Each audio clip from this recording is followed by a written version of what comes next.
2023 ನಾವು ಪ್ರಥಮ ಭಾಷೆ ಕನ್ನಡದಲ್ಲಿನೂ ಕೂಡ ಮೋಸ್ಟ್ ಇಂಪಾರ್ಟೆಂಟ್ ಆಗಿರ್ತಕ್ಕಂಥ ಪ್ರಶ್ನೆ ಪತ್ರಿಕೆಗಳನ್ನು ಅಧ್ಯಯನವನ್ನು ಮಾಡ್ತಾ ಇದ್ದೀವಿ. ಈಗಾಗಲೇ ಎಲ್ಲ ವಿಷಯಗಳಲ್ಲಿ ಒಂದೊಂದು ಸೆಟ್ ಕ್ವಶನ್ ಪೇಪರ್ಗಳನ್ನು ಹಾಕಿದ್ದೀವಿ. ಇವತ್ತು ಕನ್ನಡದಲ್ಲಿ ಒಂದು ಪ್ರಶ್ನೆ ಪತ್ರಿಕೆ ಮತ್ತು ಕೀ ಉತ್ತರಗಳನ್ನು ತಂದಿದ್ದೀನಿ.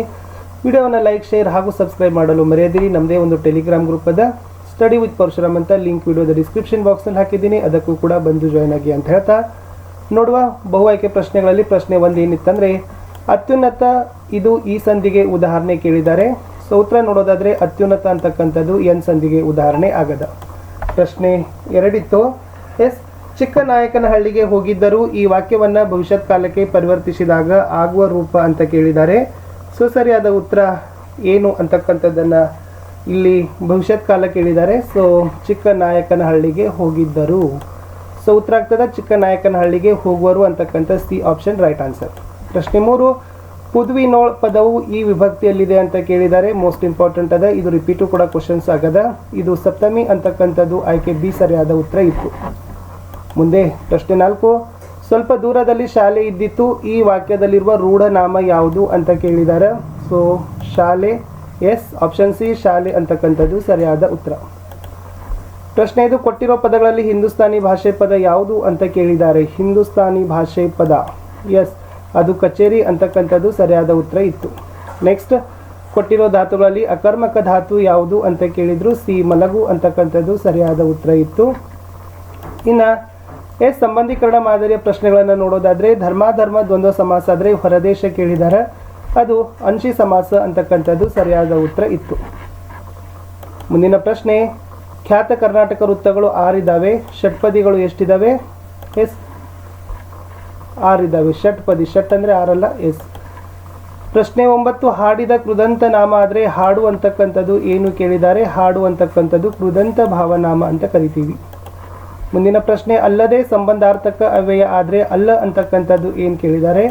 ಸೊ ಅಲ್ಲ ಅಂತಕ್ಕಂಥದ್ದು ಕ್ರಿಯಾರ್ಥಕ ಅವ್ಯಯ ಆಗ್ತದೆ.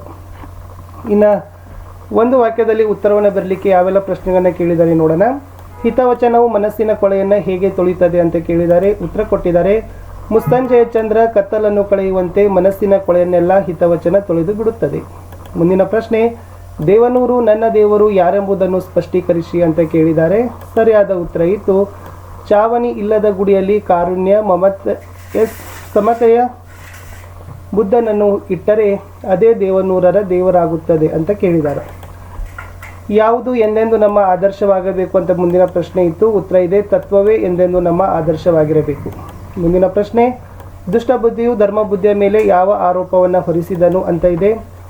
14ರ ಉತ್ತರ ಇದೆ ದುಷ್ಟಬುದ್ಧಿಯು ಧರ್ಮಬುದ್ಧಿಯ ಮೇಲೆ ಹೊನ್ನಿನ ಕಳ್ಳತನದ ಆರೋಪವನ್ನು ಹೊರಿಸಿದನು. ಹಲಗಲಿಯ 4 ಪ್ರಮುಖರು ಯಾರು ಅಂತ ಮುಂದಿನ ಪ್ರಶ್ನೆ ಕೇಳಿದ್ರು. ಉತ್ತರ ಇದೆ ಪೂಜಾರಿ ಹನುಮ ಇದೆ, ಬ್ಯಾಡರ ಬಾಲ, ಜಡಗ ರಾಮ ಈ 4 ಮಂದಿ ಹಲಗಲಿಯ ಪ್ರಮುಖರು ಆಗಿದ್ದಾರೆ. ಮುಂದಿನ ಪ್ರಶ್ನೆ. ದ್ರೋಣನು ಪರಶುರಾಮನಲ್ಲಿಗೆ ಏಕೆ ಬಂದನು ಅಂತಕ್ಕಂಥ ಪ್ರಶ್ನೆ ಇತ್ತು.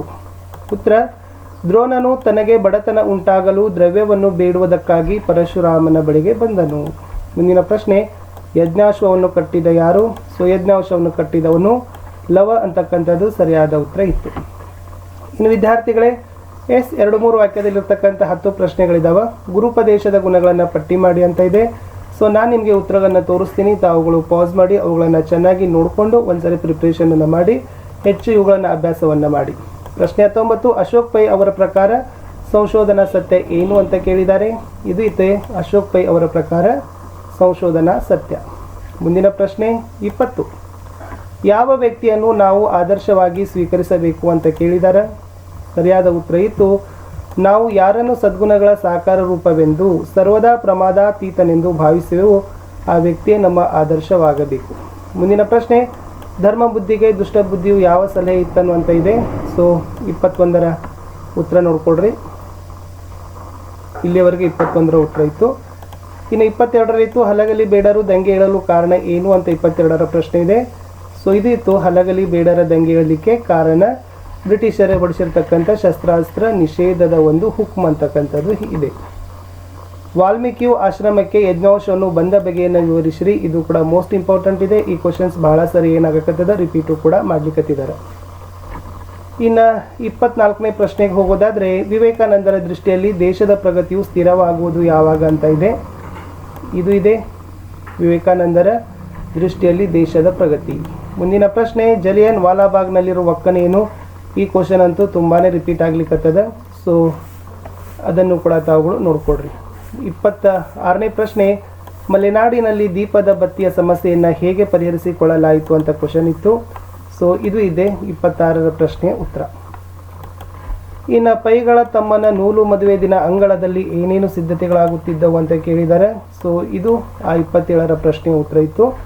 ಸೊ ಇನ್ನು ಮುಂದೆ ಸಾಹಿತಿಗಳ ಕವಿಗಳ ಪರಿಚಯಗಳಲ್ಲಿ ತಮಗೆ ಕೊಟ್ಟಿದ್ದಾರೆ. ವಿಕ್ರು ಗೋಕಾಕ್ ಇದೆ ಮತ್ತು ಕುಮಾರವ್ಯಾಸರಿದ್ದಾರೆ. ಸೊ ಅವರ ಬಗ್ಗೆ ಇರತಕ್ಕಂಥ ಇಲ್ಲಿದೆ ವಿಕ್ರು ಗೋಕಾಕ್ ಮತ್ತು ಕುಮಾರವ್ಯಾಸ. ಇಲ್ಲಿ ಇಷ್ಟೆಲ್ಲ ವಿವರಣೆಯನ್ನು ಬರೆಯೋಕ್ಕಿಂತನೂ ಕೂಡ ತಾವು ಜನ್ಮಸ್ಥಳ, ಕಾಲ, ಕೃತಿ, ಪ್ರಶಸ್ತಿಗಳನ್ನು ಸಾಧಾರಣವಾಗಿ ಒಂದೊಂದೇ ಸಾಲಿನಲ್ಲಿ ಬರೆದ್ರೂ ಕೂಡ ಖಂಡಿತವಾಗಿ 6 ಅಂಕಗಳನ್ನು ಗಳಿಸ್ತೀರಿ. ವಿಕ್ರು ಗೋಕಾಕ್ ಮತ್ತು ಕುಮಾರವ್ಯಾಸ ನೆನಪಿನಲ್ಲಿ ಇಟ್ಕೊಡ್ರಿ. ಇನ್ನು ಈ ಪದ್ಯ ಭಾಗಕ್ಕೆ ತಾವುಗಳು ಏನು ಮಾಡಬೇಕಿತ್ತು? ಪ್ರಸ್ತಾರ ಹಾಕಿ ಘನ ವಿಭಾಗ ಮಾಡಿ ಛಂದಸ್ಸಿನ ಹೆಸರನ್ನು ಹೇಳಬೇಕಿತ್ತು. ಮೇದ ನೀಪತಿ ನೀನು ಚಿತ್ತದು ಅಂತಕ್ಕಂಥದ್ದು. ಸೊ ಷಟ್ಪದಿಯಲ್ಲಿನೂ ಕೂಡ ಅದು ಯಾವುದಿದೆ? ಭಾಮಿನಿ ಷಟ್ಪದಿ ಇರ್ತಕ್ಕಂಥದ್ದು ನೆನಪಿನಲ್ಲಿ ಇಟ್ಕೊಡ್ರಿ. ಮುಂದೆ ಅಲಂಕಾರ ಯಾವುದಿದೆ ಅಂದರೆ ಮರವೇರಿದ ಮರ್ಕಟನಂತೆ ಹಲವು ಕೊಂಬೆ ಹಾಯುತ್ತಲಿದೆ ಬೆಂದಮನ ಅಂತ ಇದೆ. ಇಲ್ಲಿ ಅಂತೆ ಅಂತಂದರೆ ಅದು ಉಪಮಾಲಂಕಾರನೇ ಬರ್ತದೆ. ಸೊ ಯಾವ ತನ್ನಾಗಿರ್ತಕ್ಕಂಥ ಅದನ್ನು ಸಮನ್ವಯ ಮಾಡಿದ್ದಾರೆ, ಲಕ್ಷಣಗಳನ್ನು ಬರೆದಿದ್ದಾರೆ ಅನ್ನೋದನ್ನು ನೋಡ್ಕೊಡ್ರಿ. ಸೊ 3 ಅಂಕ ಇದಕ್ಕೆ ಕೊಡ್ತಾರೆ. ಇನ್ನು ಗಾದೆ ಮಾತುಗಳಿತ್ತು. ಸತ್ಯಕ್ಕೆ ಸಾವಿಲ್ಲ, ಸುಳ್ಳಿಗೆ ಸುಖವಿಲ್ಲ, ಕೋಪದಲ್ಲಿ ಕೊಯ್ದ ಮೂಗು ಮತ್ತೆ ಬಂದಿತೆ ಅಂತ ಇದೆ. ಸೊ ಇಲ್ಲಿ ಎರಡೂ ಕೂಡ ಗಾದೆಗಳನ್ನು ನಾನು ನಿಮಗೆ ತೋರಿಸ್ತೀನಿ. ಇದು ಸತ್ಯಕ್ಕೆ ಸಾವಿಲ್ಲ, ಸುಳ್ಳಿಗೆ ಸುಖವಿಲ್ಲ, ತುಂಬ ಚೆನ್ನಾಗಿ ಬರಬೇಕು. 3 ಅಂಕಗಳನ್ನು ಕೊಡ್ತಾರೆ. ನೆಕ್ಸ್ಟ್ ಇದಿತ್ತು ಕೋಪದಲ್ಲಿ ಕೊಯ್ದ ಮೂಗು ಮತ್ತೆ ಬಂದಿತೆ ಅಂತಕ್ಕಂಥದ್ದು. ಮುಂದಿನ ಪ್ರಶ್ನೆ, ಸಂದರ್ಭಗಳಿದ್ದಾವೆ, ಮೋಸ್ಟ್ ಇಂಪಾರ್ಟೆಂಟ್ ಇದ್ದಾವೆ. ನಿಮ್ಮ ದೇಶದ ಗೌರವವನ್ನು ಕಾಯಿರಿ, ಇದು ದೊಡ್ಡದಾದ ರಾಷ್ಟ್ರ, ಚಿನ್ನವಿಲ್ಲದೆ ಬದುಕಬಹುದು, ಅನ್ನವಿಲ್ಲದೆ ಬದುಕಲಾದೀತೆ, ಗುರುಪದೇಶ ಎಂದರೆ ತಲೆ ನೆರೆಯದೆ ಬರುವ ಮುಪ್ಪು, ಹಸುರಾದುದು ಕವಿಯಾತ್ಮಂ, ಸಮರದೊಳೆನ ಗಜ್ಜ, ಪೇವಿ ಮಾವುದು ಕಜ್ಜಂ, ಮಂಗಳ ಲೋಕದ ಅಂಗಳಕೇರಿ ಅಂತ ಇದೆ. ಇವುಗಳ ಉತ್ತರವನ್ನು ನಾನು ಆಮೇಲೆ ತೋರಿಸ್ತೀನಿ. ಸೊ ಪದ್ಯ ಇದೆ, ಕಲುಷಿತವಾದಿಯಿಂದ ಹಿಡಿದು ಮುಟ್ಟೋನವರೆಗೆ, ಮರಗಳೆಲ್ಲವುದಿಂದ ಬಿತ್ತೋನವರೆಗೆ. ಆಮೇಲೆ ಈ ಪದ್ಯ ಭಾಗದ ಮೌಲ್ಯ ಆದರ್ಶ ಸಾರಾಂಶ ಬರಲಿಕ್ಕೆ ಕೇಳಿದ್ದಾರೆ. 8 ವಾಕ್ಯಗಳಲ್ಲಿ ನಾಲ್ವಡಿ ಕೃಷ್ಣರಾಜರ ಒಡೆಯರ ಕಾಲದಲ್ಲಿ ಮೈಸೂರು ಮಾದರಿ ರಾಜ್ಯ ಹೇಗಾಯಿತು, ಶಿಕ್ಷಣಕ್ಕೆ ವಿಶ್ವೇಶ್ವರಯ್ಯ ಕೊಡುಗೆಗಳನ್ನು ಬರೀಬೇಕಿತ್ತು, ಅಥವಾ ಕರ್ಣನಿಗೆ ಶ್ರೀಕೃಷ್ಣ ಒಡ್ಡಿದ ಆಮಿಷಗಳು, ಅಥವಾ ಪಾಂಡವರು ಸೋದರರೆಂದು ಕರ್ಣನ ಮನಸ್ಥಿತಿಯನ್ನು ವಿವರಿಸಿ ಅಂತ ಕೇಳಿದ್ರು. ಸೊ ಅವುಗಳಿಗೆ ನಾನು ನಿಮಗೆ ಉತ್ತರಗಳನ್ನು ತೋರಿಸ್ತೀನಿ. ಗದ್ಯ ಭಾಗ ಇದೆ, ಪ್ರಶ್ನೆಗಳಿದ್ದಾವೆ, ಪತ್ರ ಮತ್ತು ನಿಬಂಧಗಳನ್ನು ನೋಡ್ಕೊಡ್ರಿ. ಸೊ ಇದು ಕೂಡ ಮೋಸ್ಟ್ ಇಂಪಾರ್ಟೆಂಟ್ ಇತ್ತು. ಇಲ್ಲಿ ನಾನು ಮೆಚ್ಚಿದ ಪುಸ್ತಕ ಮತ್ತು ಹವ್ಯಾಸಗಳು ಅಂತಕ್ಕಂಥ ಪ್ರಬಂಧ ಕೊಟ್ಟಿದ್ರೆ, ಒಂದು ವಿದ್ಯುತ್ ಸರಬರಾಜು ಇಲಾಖೆಗೆ ಮನವಿ ಪತ್ರ ಮತ್ತು ಮುಖ್ಯೋಪಾಧ್ಯಾಯರಿಗೆ ಅಧ್ಯಯನ ಪ್ರಮಾಣ ಪತ್ರ ಕೊಡಬೇಕು ಅಂತ ಏನು ಮಾಡಿದ್ದಾರೆ, ಪತ್ರಗಳನ್ನು ಕೇಳಿದ್ದಾರೆ. ಸಂದರ್ಭ ಸಹಿತ ಸ್ವಾರಸ್ಯ ಯಾವ ಥರನಾಗಿ ಬರೀಬೇಕು ಅನ್ನೋದನ್ನು ನೋಡ್ಕೊಡ್ರಿ. ಇದು 33ನೇ ಪ್ರಶ್ನೆಯ ಉತ್ತರ ಇತ್ತು. ಇದು 34. 35ನೇ ಪ್ರಶ್ನೆ. ಇನ್ನು ಮುಂದೆ 36, 37, 38. ಇನ್ನು ಪದ್ಯ ಭಾಗಗಳನ್ನು ಪೂರ್ಣ ಮಾಡಲಿಕ್ಕಿರ್ತಕ್ಕಂಥ ಈ 2 ಪದ್ಯಗಳಿತ್ತು. ಇನ್ನು ಮುಂದೆ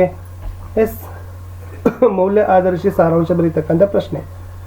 ಇನ್ನು ನಾಲ್ವಡಿ ಕೃಷ್ಣರಾಜರ ಒಡೆಯದಲ್ಲಿ ಆಗಿರ್ತಕ್ಕಂಥ ಮಾದರಿ ರಾಜ್ಯ, ಶಿಕ್ಷಣ ಕ್ಷೇತ್ರಕ್ಕೆ ವಿಶ್ವೇಶ್ವರಯ್ಯನವರ ಕೊಡುಗೆಗಳ ಬಗ್ಗೆ ಇರತಕ್ಕಂಥ ಇದೊಂದು ಉತ್ತರ ಇತ್ತು. ಮುಂದಿನ ಪ್ರಶ್ನೆ, ಕೃಷ್ಣನ ಅದು ಆಮಿಷ ಅಂತ ಇದೆ, ಆ ಪ್ರಶ್ನೆ ಇತ್ತು. ಇದು ಪಾಂಡವರ ಬಗ್ಗೆ ಕೇಳಿರ್ತಕ್ಕಂಥ ಪ್ರಶ್ನೆ ಉತ್ತರ ಇತ್ತು. ಇವೆರಡು ಗದ್ಯ ಭಾಗದಲ್ಲಿರ್ತಕ್ಕಂಥ ಪ್ರಶ್ನೆಗಳಿಗೆ ಉತ್ತರಗಳಿತ್ತು. ಇನ್ನು ಪತ್ರ ಲೇಖನದಲ್ಲಿ ಇದು ವಿದ್ಯುತ್ ಸರಬರಾಜು ಇಲಾಖೆಗೆ ಬರೆದಿರ್ತಕ್ಕಂಥ ಪತ್ರ. ಓಕೆ, ಸೊ ನೆಕ್ಸ್ಟ್ ಮುಖ್ಯೋಪಾಧ್ಯಾಯರಿಗೆ ಅಧ್ಯಯನ ಪ್ರಮಾಣ ಪತ್ರ ಕೊಡಬೇಕಂತಿರ್ತಕ್ಕಂಥ ಪತ್ರ. ಕಡೆಗೆ 2 ನಿಬಂಧಗಳಿತ್ತು ವಿದ್ಯಾರ್ಥಿಗಳೇ, ನಾನು ಮೆಚ್ಚಿದ ಪುಸ್ತಕ ಅಂತಕ್ಕಂಥದ್ದು. ಸೊ ಪಾಸ್ ಮಾಡಿ ಅದರ ಬಗ್ಗೆ ತಾವುಗಳು ನೋಡ್ಕೊಳ್ಳಿಕ್ಕೆ ಪ್ರಯತ್ನವನ್ನು ಮಾಡಿ. ತುಂಬ ಚೆನ್ನಾಗಿ ಉತ್ತರಗಳಿದ್ದಾವೆ. ಹವ್ಯಾಸಗಳು ಅಂತಕ್ಕಂಥ ವಿಷಯದ ಕುರಿತಾಗಿರ್ತಕ್ಕಂಥದ್ದು ಕೂಡ ನಿಬಂಧ ಇದೆ. ಇಷ್ಟು ಇವತ್ತು ನಾನು ನಿಮಗೆ ಪ್ರಥಮ ಭಾಷೆ ಕನ್ನಡದಲ್ಲಿ ಏನು ಮಾಡಿದ್ದೀನಿ, ಒಂದು model question paper with key ಆನ್ಸರನ್ನು ಹಾಕಿದ್ದೀನಿ. ಸೊ ಟೋಟಲಿ 15 ಸೆಟ್ ಹಾಕ್ತೀವಿ. ತಾವುಗಳು ನೋಡಬೇಕು, ಲೈಕ್ ಮಾಡಬೇಕು, ಶೇರ್ ಮಾಡಬೇಕು